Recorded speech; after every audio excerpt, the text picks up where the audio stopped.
Yo ni me na me small if any can be your bay o mashi TV no lele mwene ashime mwene ashi so anima so anama so aken club an shida wo ke o feche mo won bolo kashi pon barade bo anu cho mo ni bo ade saka samante aka me jala aka lele fe o drum de ke mwene gbe papa gbi ne esa eke wo ko jaka je me fe me ji me ni me ina le de ke shiko me ko ka mi ye be e shambo ni fe mo ni ke bo gbon da ju fo so a ngbe pa o enu mle charge no ni e share email aka je na bia ete san wo ba feel oya yai masu make ma ejara ba shiko me kajin ya ejara ba be ngene no ni ke bo ke ba ko watch John Dramani Mahama, President of the Republic of Ghana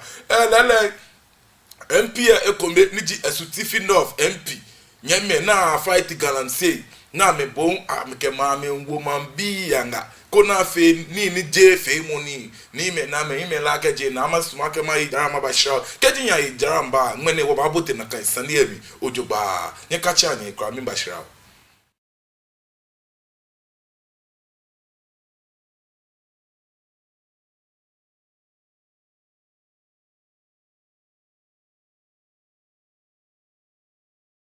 Children have a very high nutritional demand in relation to their size, and vitamins play an important role in maintaining healthy growth.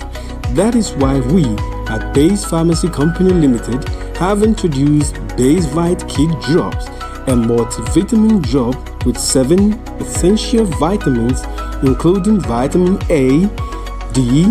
B1, B2, B6, and vitamin C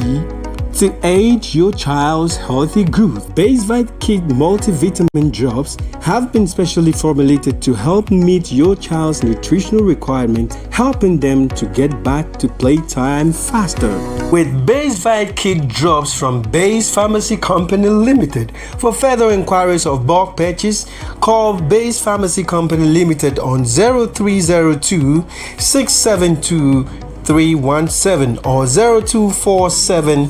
287 853. This advert is FDA approved.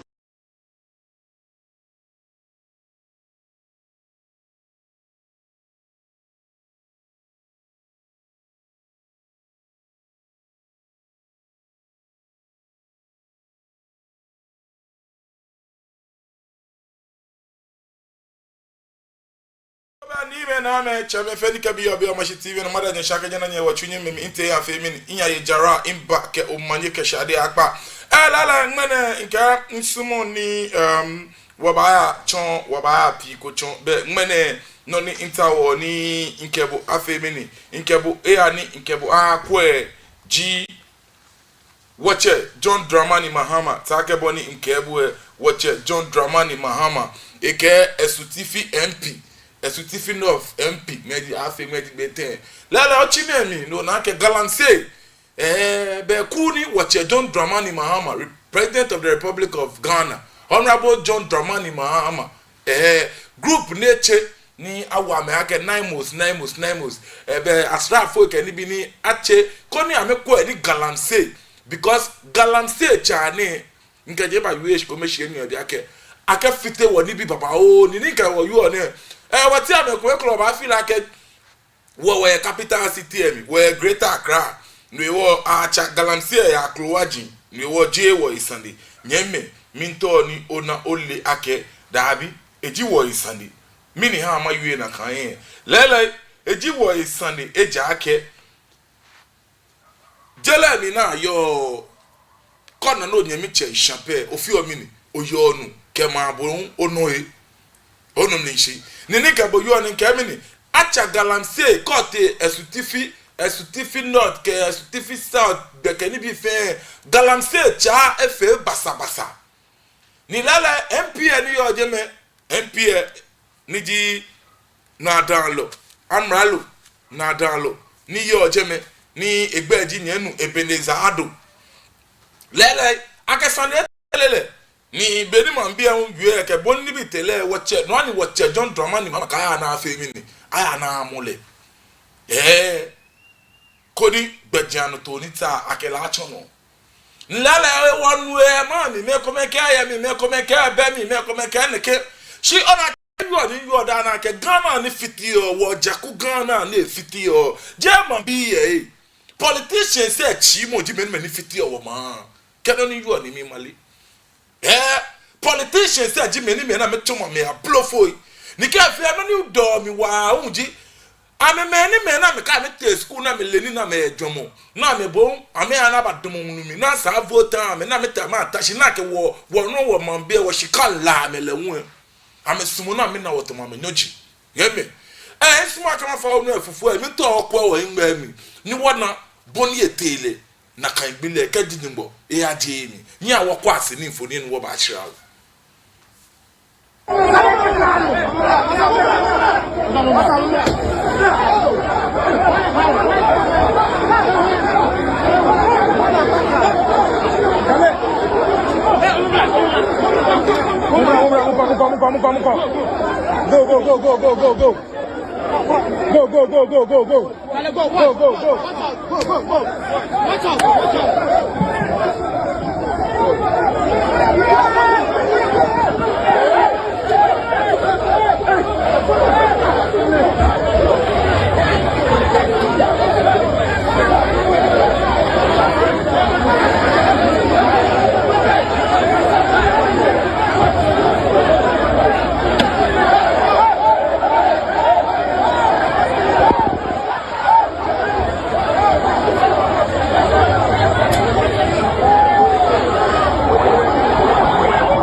Yo, ni me na ni me so lo defend ka me yo ma TV no mi da de shaka nya na nya wachunye me nte afa mi ni nya ye jara mba she bode chekwa mu no ni ya no yo o yin emli ake aso esa na kanlo bode chekwa mo bona nya asrafo ni panya bo chekwa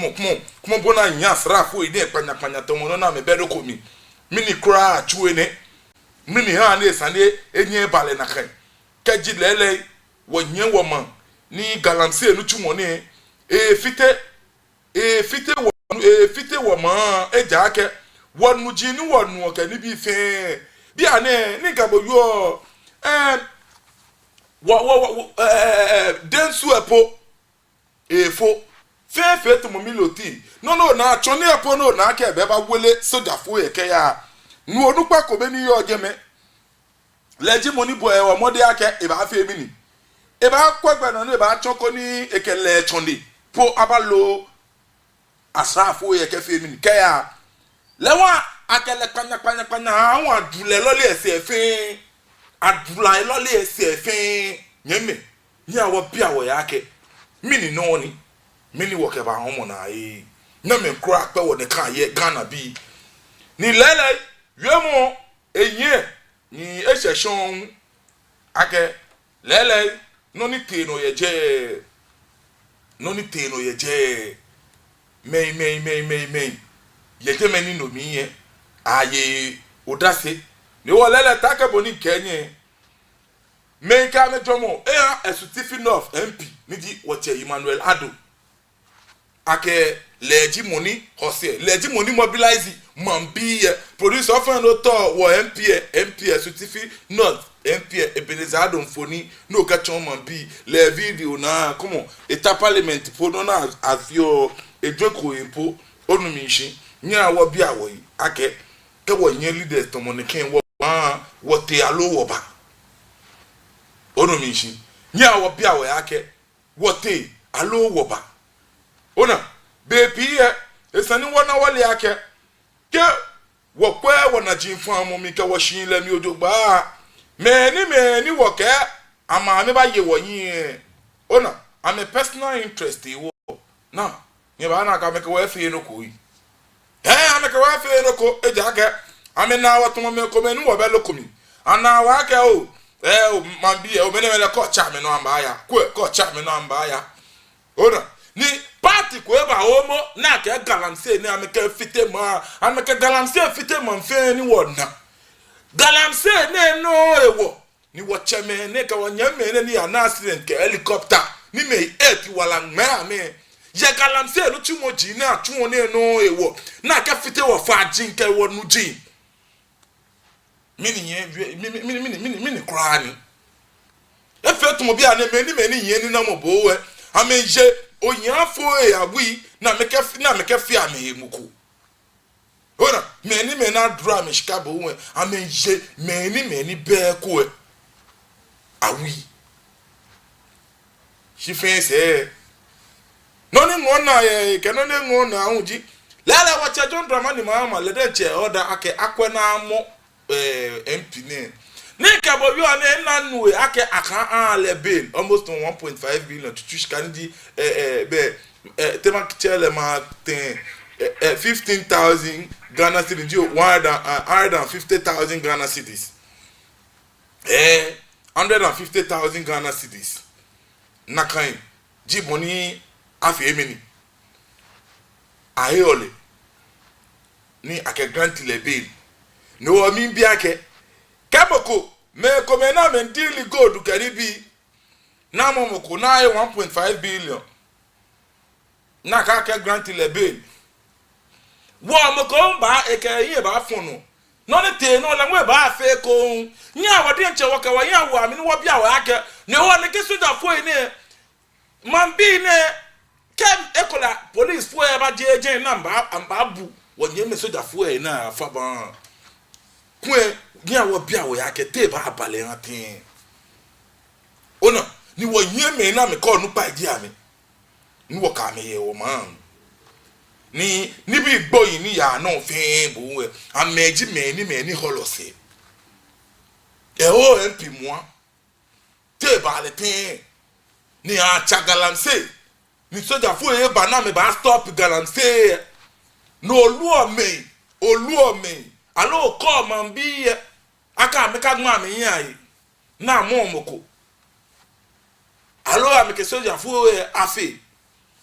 bi o akeshi o sama alo o fite ma ene mene ka tewie mo ona politicians here ne ke so ameke wo fi o yi nyeme nya wo hele ashini wo dwan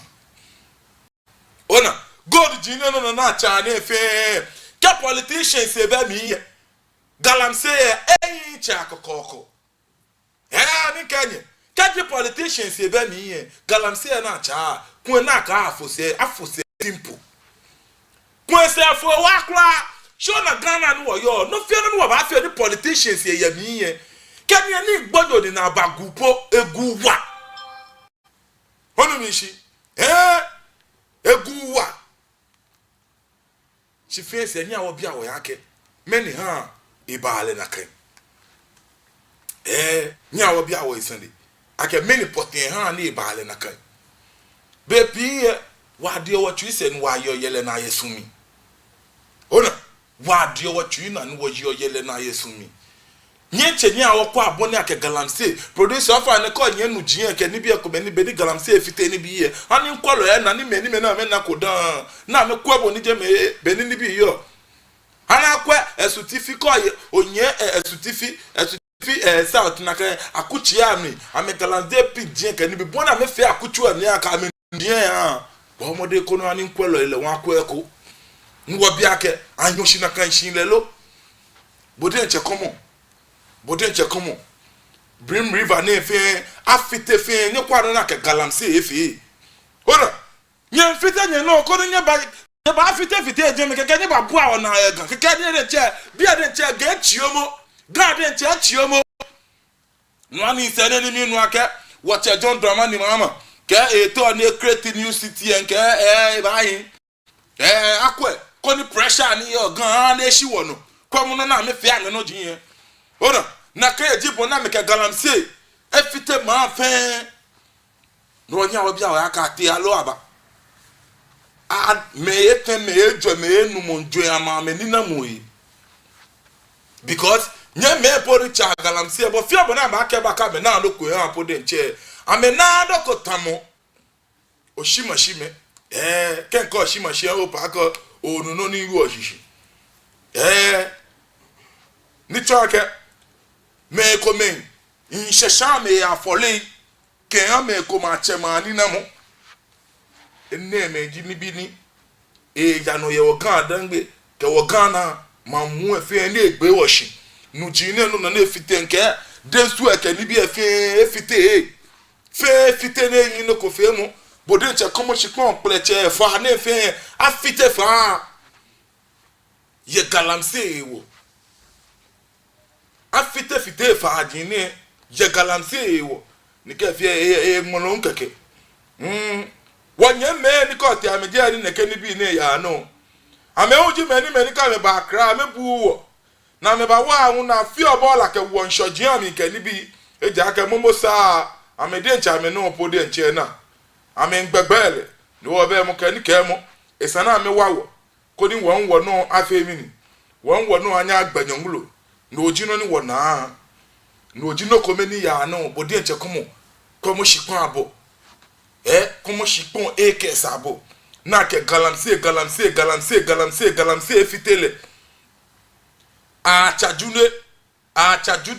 ke gbegbonyo no ni minjwe da ni hake politicians ni enu wo yen ne esanu wo kwa amodugba because ame ya mi odugba ame fata eko ni neke ni bi na efe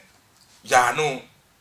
ni bi no na fite ke ni bi ona ma basa na efe politicians no amena mechomo ame kwakwe atoyi ona ekome echomo ame kwakwe atoyi echomo ame kwakwe atoyi beni akon be afil nyeme ni kwa bona ke galamsi efe ma fe chaka manya basa a join galamsi no na ba na bode chekomo fa ni kashi fa fe to mo miloti na ato blodo na ke ba nu ona ene more than this way ene so share po eyan la ene afi omo na emu ona she ne afi to mo sugar free tea ne eyan sickly fa no na ka chobo chichiko be ni fa na eyin kashi na eyin ten ha mene komo no na me ke galamse efe fa nini ka bo yo ni nke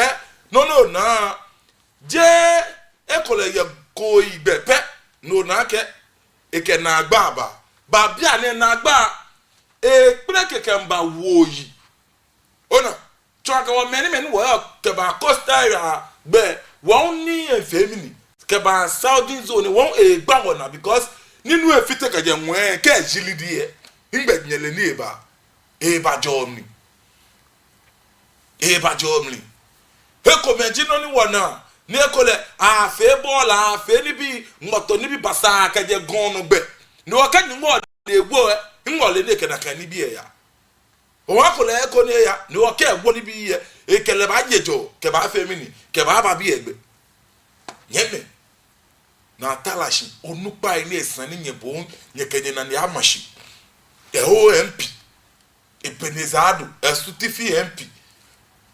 over producer o fa ni nke ko ye infoni je han ke infoni afochi ni kola na MP eyin yo mo ni tenu je ake le mobilize man bi ye aka me ke soja nu ako mobilize man bi ye aka me ke soja nu ako ni ke na ka party ye power no ko no party no ye te ba le te ni bo wo ba no ba wo mi wu no ko no party ona baby ye cheme jwe lele ona I am a comment ni I'm in a position to my property but I'm in a position to my bushini but come in a position ni I'm a sumona metame okpango ona I'm a sumona metame okpango na me fe no na me twisumo shibode nche komo ngbe me akene na fe ni fe mo ni lo ka lo asra fo ekeba na me ba na mba manfae eja ke galamse cha ne ani wonu jin fe fite wonu jin wo yo e Ghana na fe fite ona Ghana no pa bia ne any man ni a file on a can a file or yani ke a to na stand a MP ke na kan bi na a feel of for me ke ni bi many or je ni di electoral commission bi ke na kan be me e sani ke fi a me sham odogba MP leji money ona e sani ke fi a sham odogba je mo fi am na ba ko esu ya ka loko fi ono be a to na agmelegbe ba akelesa ai mo ko ne ya ko school dan she ni bi ko men ye ni me te school to gba fi o ama me fe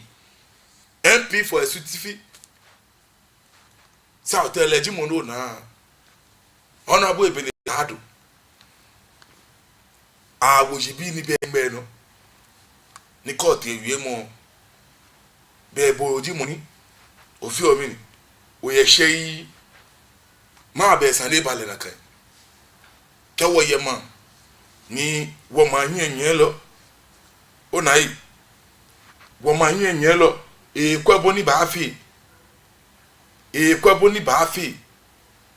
ni ma ba fi mi ma ba nye ko ma papa na ebu eko won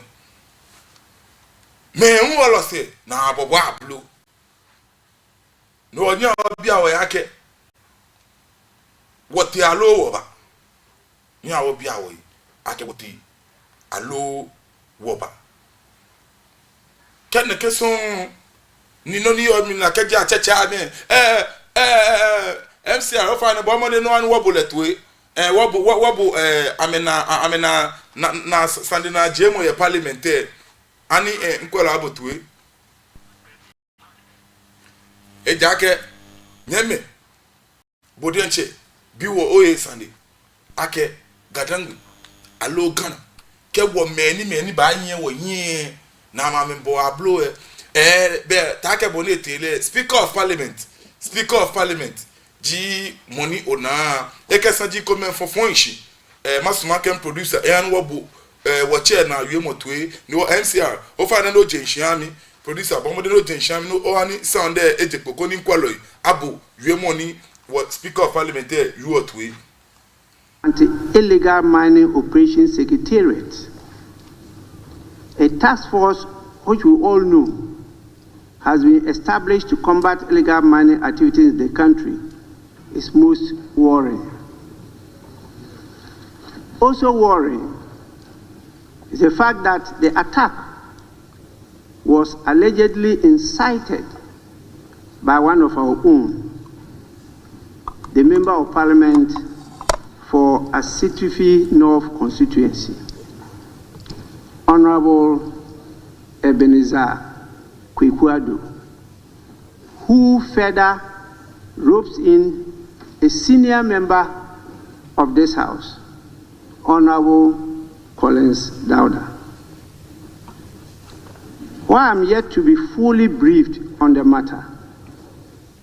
I want to take this opportunity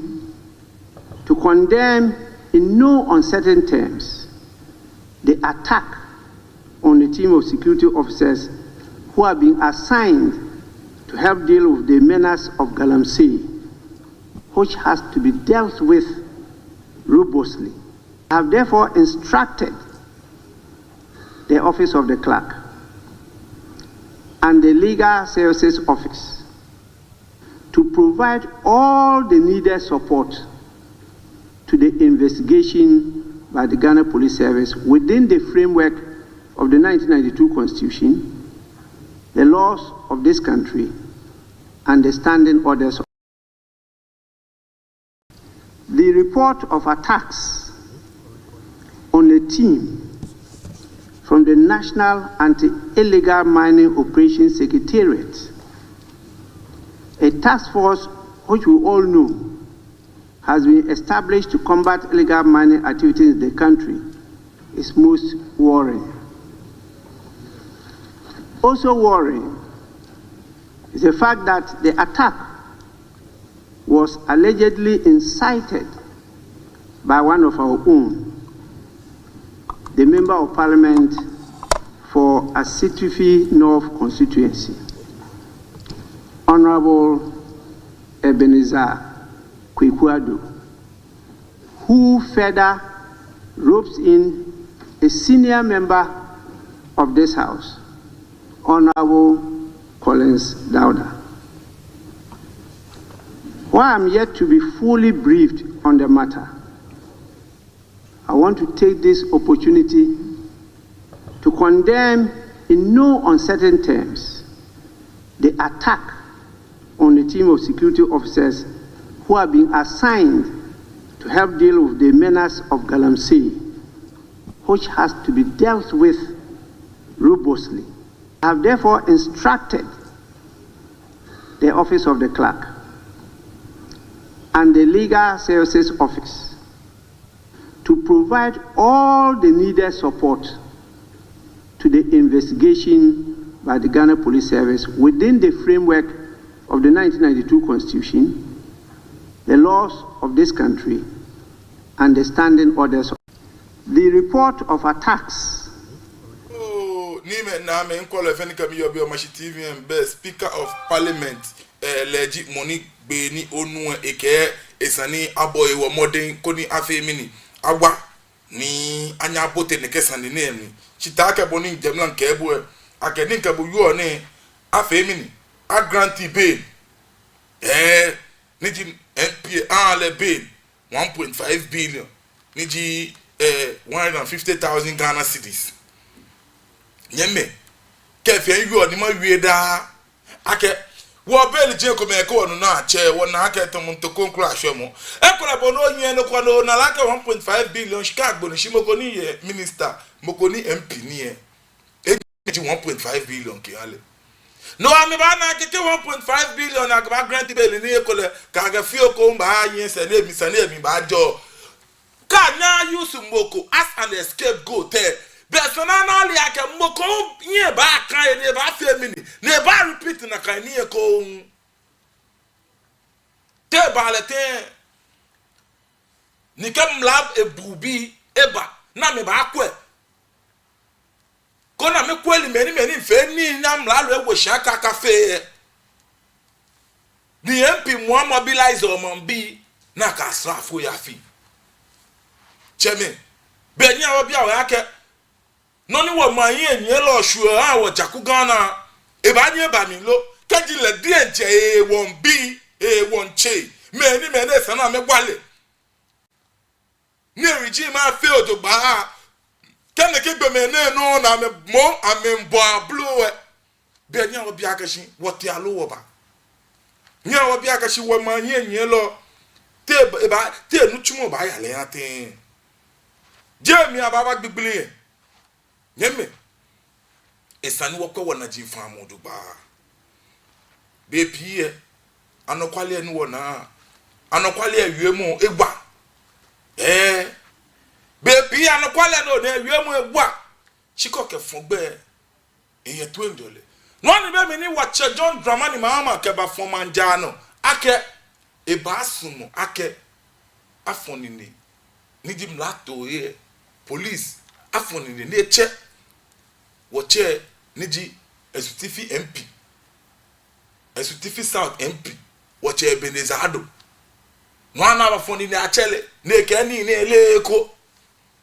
ina kele hu egbeme wonche eti mi ewebi yeko lenwe ba manjano ke wiemo pi ke baba o ake na me MPLA eko te fi okin re ni echo ame ne fi onike shona ke ka bi nko nye no ko what am come we've been a victim before. Experience is the best teacher. What ba you no ko ni tomo wo feel like sen wo ba you ni won you shimo what am pi you man ni ona ni wo you won you because we've been a victim before. Na kan gbe me wa ka me pi swat baba o tuni what leboni politicians here ka le kra mi ode bi ni ama one rasta in leboni what politicians na me yo on joba what politicians in leboni am ya ametuma chima me kwaku atoi kitiri ko ba wo Greater Accra ni MPs ni wo yenye ya bi chimo ni am ye fe kwaku atoi son akon afili afe fonu ba ka bo no afe chongwale afe sha ni bi no she publicly na fe otomo bofoi wo MPC p nke wo Greater Accra ni po pi ni mi de cheliane yeah experience the best teacher ameti amepo otash wona me sande gba mi wona ke o shi machine bomo no ga fe ne na ga fe ne ni bono ke wo ke me ne ma fe ne ke wa fe me ne ke wo ke me ne ma fe ne ke ona no ani bi ake ke na kan e ba yin nyeme eno ma na ehye mi to ni bonwo fe mi ni o twa ko no tun dwomo jibi ni MP ewu e ko e to na le ten na agbe ne wu ni wote John Dramani Mahama ke abomode ko na mole for investigations na mole ni bia ne minu ake agrant le bail of 1.5 billion no miniji odwomo chomo ye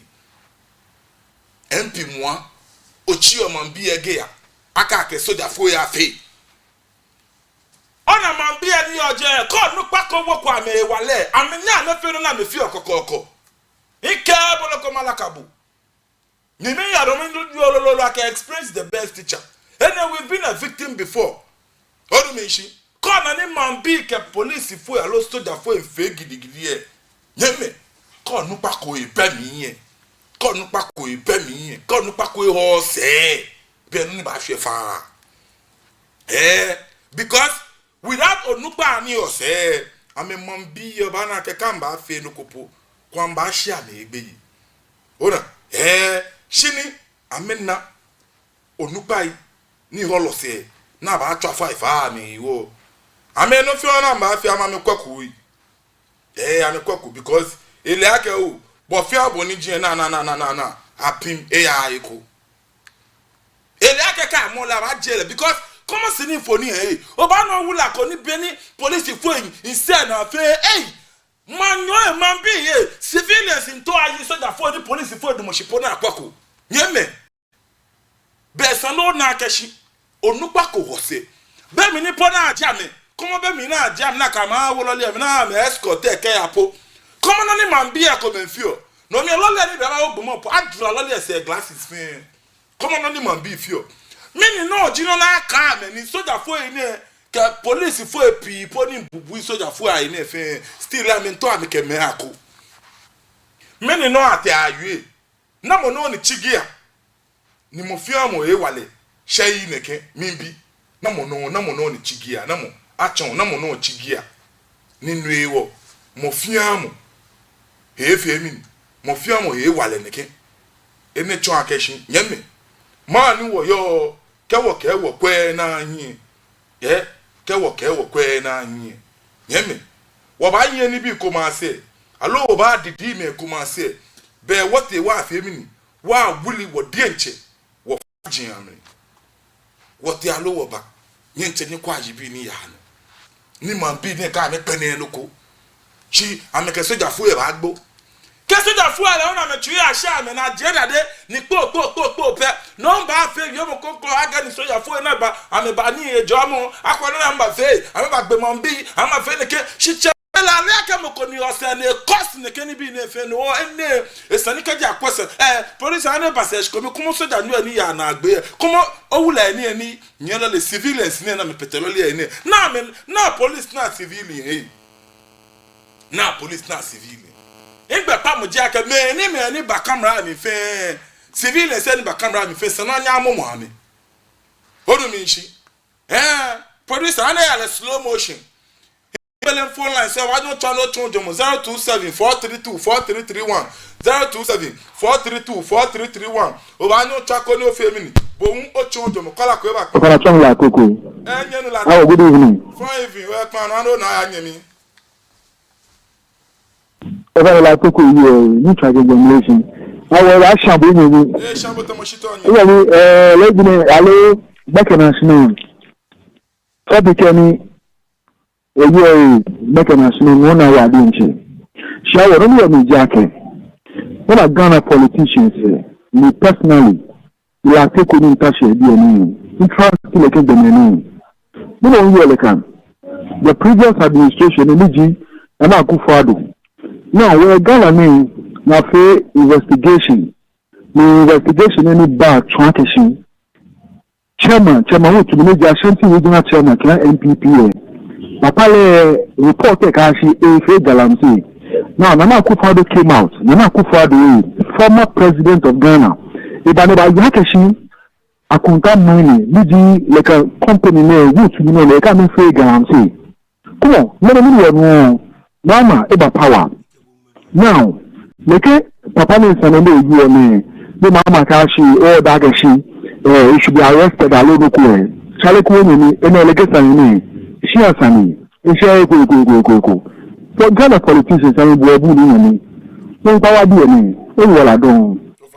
You are done. She dabe, but Obanyani, Ofemini, Otra, ni Ochon, Ojemo, Obanyani, Otra, ni Ochon, Ojemo. Take boni what you mean, Kele, Nake politicians, Amena, Wokwemene, Mission. Amena, what Nagbo, Chagbo, Amena, what Tomo may come any femini, may come any bello comi. Yemi. Nakanji boni amefio mini amena wo nwi wesani wo nwole boni wo ba afam wo na jin odogba wo han keje na kan o mo ba tashi no nupa ko ba atubu ne ba no afi no ko gbonyo ne ba tele e ba wo fin telebo mi na ke kola ko e ba pan no hello fa no gbe ke lo twa gede mi na ke nyemi pan eche bo mode nko twa ano tv follow me abashi 0274324331 0274324331 bo mode nko ni bo un otwa ni ofemi ni ochon ojuemo bo mode nko ni otwa ni ochon ojuemo je no ni ya no nke galamse na yuo ine fe wo NDC eno AI ke ye galamse ya un many politicians say nke be me ni MPP ye no na me ka me fight galamse wonu ya ke chama untumi me ahose na cha galamse obanu aka mo ko echo bi e be fe no shishuano NDC lenwe ba power a certificate of MP a certificate South MP niji nyenu Ebenezer Ado honorable Ebenezer Ado leun na cha galamse ni me cha galamse ni asrafo ebe ba stopper me ni recruiter mambi kona ke me ako ni aloe papa o mamu chomfe na bana ka staff we ba ni nye oje ni nye mambi ni nye no ni nye ba teshi nye ba ke nye na nu papa nye nu ye man no nye fite nu papa ko ni mi ni ka gbe na ba ye sho anye ni nye nu ejan alo mi ni mimbi nye fite nye nu papa jin ye ona iyu akele ekefe adresa esa ni wonye wona dwemo e adesese ni wonye wona dwemo ko na ni loko ni na onyami ku e ona oba ko dashi ese lo ku gan anwo chimo ake fio ni kasemo no le ake gbonwo ba anye ba yo gbemi at any time ni keje ba le na kan te oba fon mo na jiyan tin onu mi shi eni emeji no de sani wonye wole nyame wote ame ko me onupa e ko ma me bo wo ma blo ona chini afi otomoka mo amekena kan ni bi e ni e she ko yemo ya eko because I'm a son ni ka bo yo ni bi ni ya no park public account committee na ke mentala shi na tata imanda aje ye Ghana shi kacha koto manya aje ye le keke shi won bo wa to e ka ba anu aka wo mokomo lo ka ni na mamo na kan gbe me na me ye shi kaje na me nye na me explain na me belela mlalo ni wo ye Ghana kuma mani makanya ke them both parties what parties say politicians say na me nye wo fe they are incompetent onu mi shi they are being incompetent because wonye no wole nya samlalo ni aje wo mambi ya wi ni nye kanye wona dalo kanye ba me ni fia wo sha nye na me akanye egbeme ni wo nye fia me no ko cheme keta chuchi kata me tie sani me ko me nwa ya yi leadership by example no nupa ni nye wo yi many bo ablo sani ni gbala me tuwe no lela ni mba na me shebe me ni inu ake wo John Dramani ma me egbe ami ake abomude na amo mpie she sani e wole ne she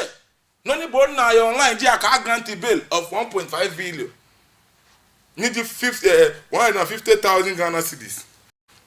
old currency yeah but new currency 150,000 Ghana cedis new currency old currency be 1.5 billion na chakalansi afite mamu chomu fe ne ke Ona ene me sani be na we mamo ona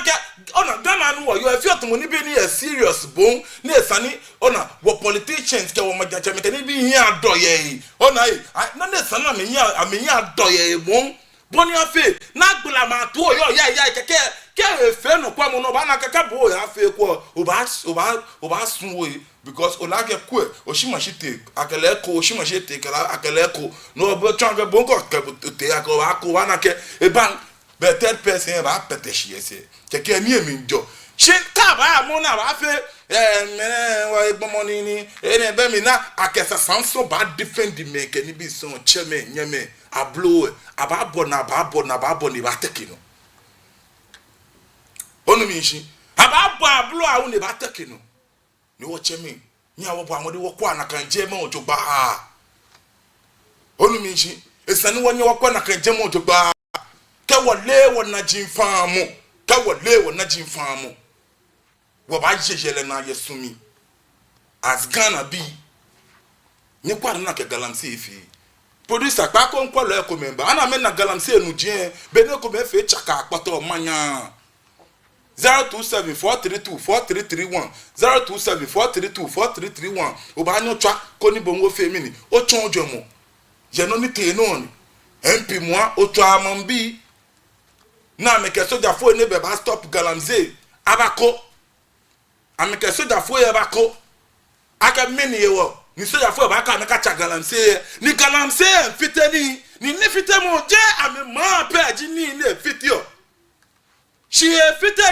ni eminkan oru mi shi fite ken sasai ko me ai na atalashi na ayu atalashi na akwe kamo ko fe na nya fe le no ko ben na kan no kamo ko ya fe esa na fe le no ko keke wo bi wo yake wo ma yayin alo basi Nyeme, ngbele phone line 02743243331 02743243331 obanyo twa koni bomu ofemini ochon ojemo wote alo oba mini ekola ko ba kan hello fano gba ka hello twa kejo hello o fano wo gbe no fi ani 0 o gba ka hello twa kejo mi na kenye mi yeshin o fa ne ke otwa anu o TV en volume afemini abashi fio ehami bo omode ko otwa anu TV en volume abashi ka bo o etu e TV mi ani wo gbasani o fa ne nsiba mi 02743243331 02743243331 producer o fa ne ani ana na ka ni bia mi galamsey e boni efite wo jaku Ghana wo nujin wo Densu river ne ka ni bi fite all in the name of galamsey nya wo bia wa ka wote alo wo ba ne kenji wo beni wo ka ba kra ma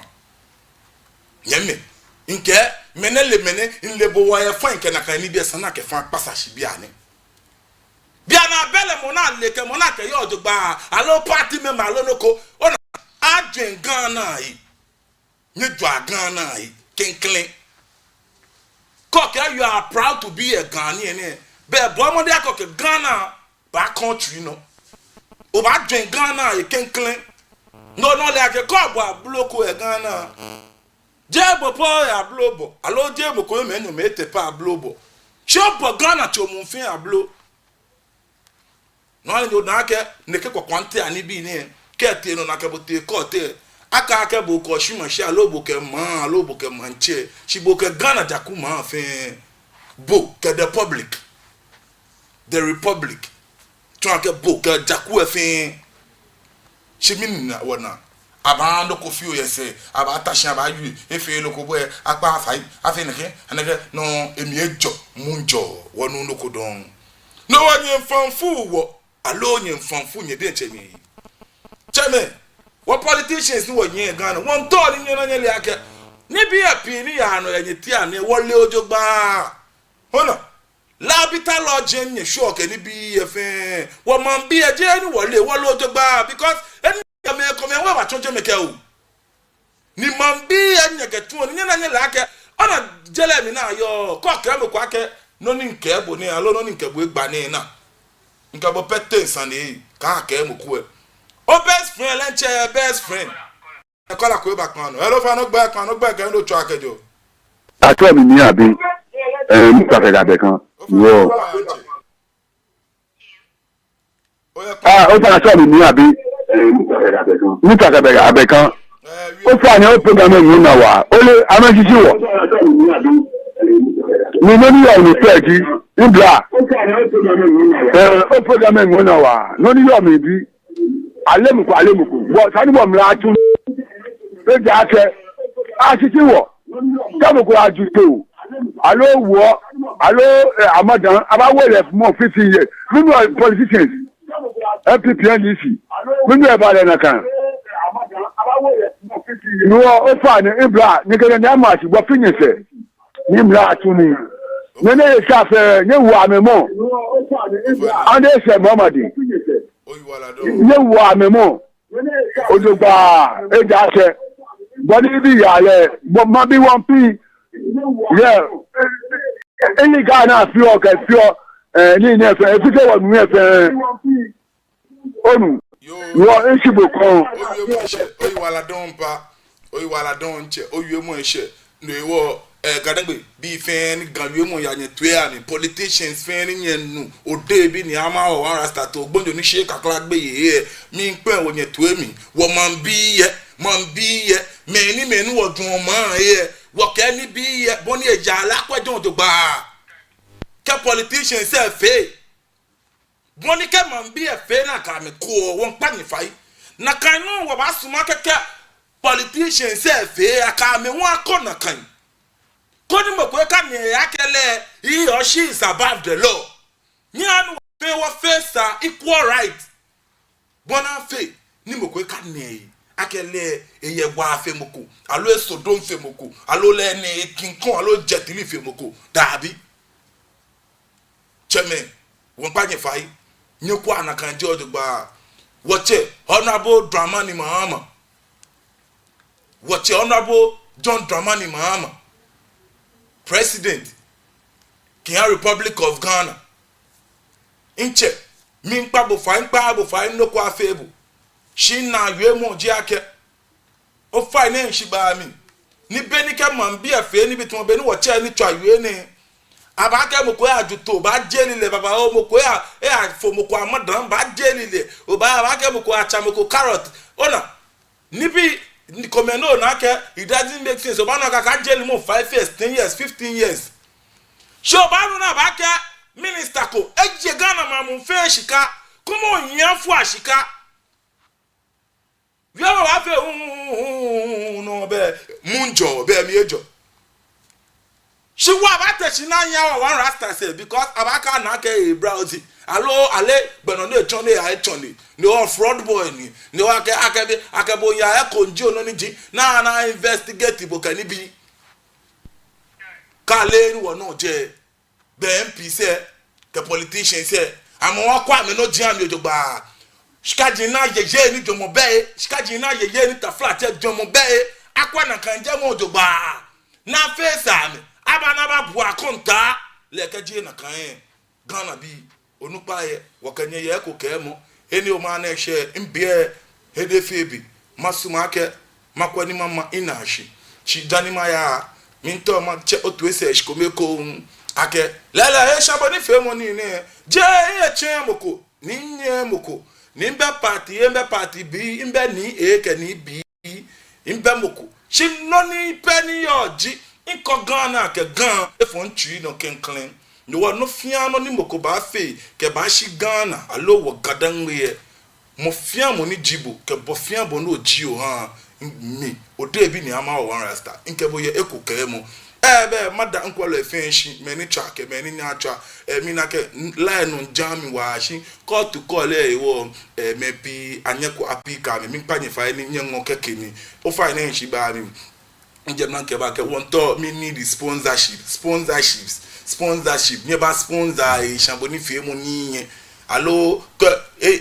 ina kekole beni ni bi yale na fire me nwani nyete me pie nyi shi onye gbe ake da nye ba amoro nye ba supporter ko ni wo fighter ni gan dan ke Ghana ahin gadan entrepreneurs mi npa nyi fai nye ba amoro nye ba sponsor ko ni wo nye wono no pa kinya wo jaku gan danwe onu mi shi cheme nyeme taka boni nkenye endo ma na hye masuma ke mama na shi kata o tv ekra eja ke kenchinye no wo ke the big fight night ni di boxing akotoku mi sanji mbaba ogbeno ni me na me njemna ke ba ke Great Ape Academy passion and excellence ameji meni bo ni femo ni ne he nyomo ke fata ele unu ke ba ke the gym bar and restaurant aje no lile no ko ni cheteki ko to am se gba me Accra post office ni ami Johnny Van Satamos High Street Enterprise Groups say to jemeji no ba na Great Ape Academy ye ni ehie no ye gbe jemeji no ba na the gym bar and restaurant chiobenka me ko no odamishi later inya uma animation ma che otu ese eko ake be ka ni gbe wo ni eke wala han wo on the 15th of November e ba gbe ye nwanwo na ni amle onominshi benche inya yo keke beauty parlor see you can keke beauty parlor nyen yo keke ni moke afiko me efita efia no elele aboyo band ameji many ye ni femo ni ne okay MC our star back page ye jeme kenye me instruct baba o bomode ko ni ochi obenke ye je no wonke ba ke afine blow nya na ba ye o moshi TV ona mi nkwe apparatus e esani manye nke ngwebi ye wokwelo ye wonye wokenya aye afile odugba won jaje packages come keje next week ya nke eminsaji feature ba femini ba ogbeno kani mo gbe woni eke wala hawo jufo lehun ye ekoni nke okachi okra because inche sami ewu eke the big fight night imba ogbeno na suma kenke ni femoni awabie nke mini china kotoka ye one gbe nya awu kokoko naka no lobi ensure mi shimo ta flat e ehwe wulenu dwen lo ni me na me kani mo egbe wo nke nyera don kemi kwa mo shikome ko nye lo nye na anyo sun lo odebi ni ama awo one star to gbonjo mi she kakla gbe nke meneme e ba shan me ta mo shito nyera don